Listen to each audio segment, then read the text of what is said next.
Have you forgotten how she left you?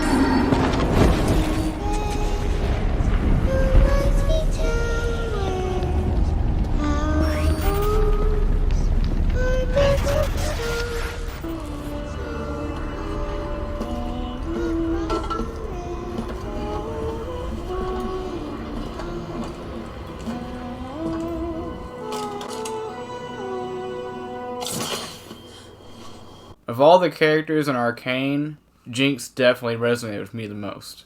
She is one of the easiest characters to get behind and one of the hardest to blame.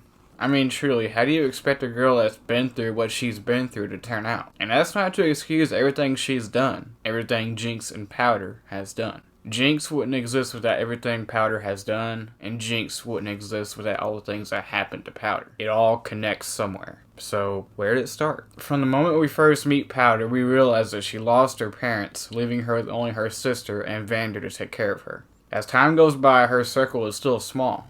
Very small. And not everyone in her circle is necessarily thrilled by her presence. But Violet's voice was always the loudest. Powder thinks the world of her. If Violet asks her to jump, no matter how scared she is, she'll jump. But Violet will be there to catch her if need be.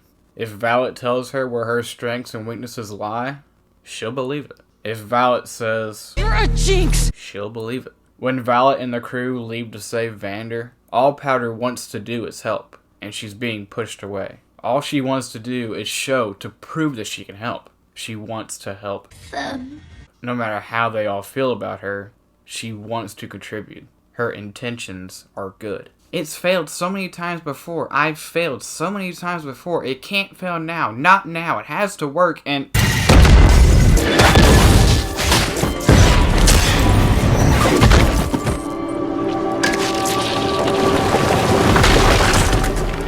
it works. Her tears dry, her face lights up, she's proud of herself, she's in awe of what she's done. It worked, it finally worked, I did it, I finally helped them, I did it, You did this? All these things I wanted to help, I wanted my sister to be proud of me, and look what I did, I ruined everything, my sister hates me, she's leaving me, you can't leave me, I need you, and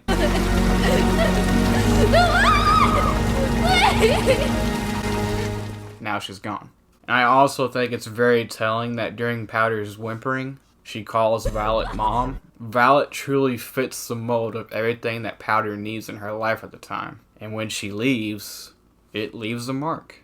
This truly was a horrible moment for the both of them, and it sent them both down a terrible path of tragedy.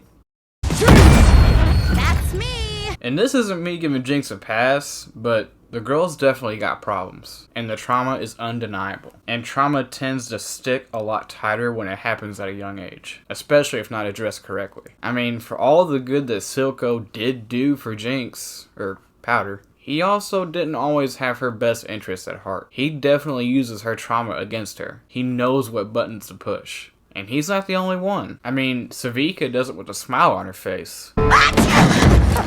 All of that unresolved trauma is obvious and easily taken advantage of. The PTSD, the abandonment issues, the trust issues, the psychotic issues, it's all very explosive.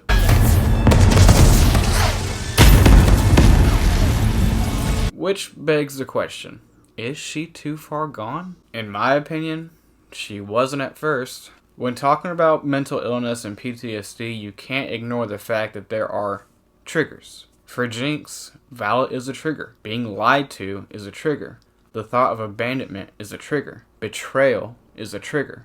Being replaced is a trigger. For Jinx, she has a lot of triggers. But there is one person, from what I can tell, doesn't trigger her in some way. When Jinx lit the blue flare, there was hope that Powder was still in there, even though the slightest touch was enough to set her off again. When Jinx meets Echo on the bridge, there was no trigger moment. Little Man never hurt her. Even though Echo and Jinx definitely had their run-ins in the past, this was the first time that Little Man and Powder fight. Their memory isn't tainted. It's almost like old times. Until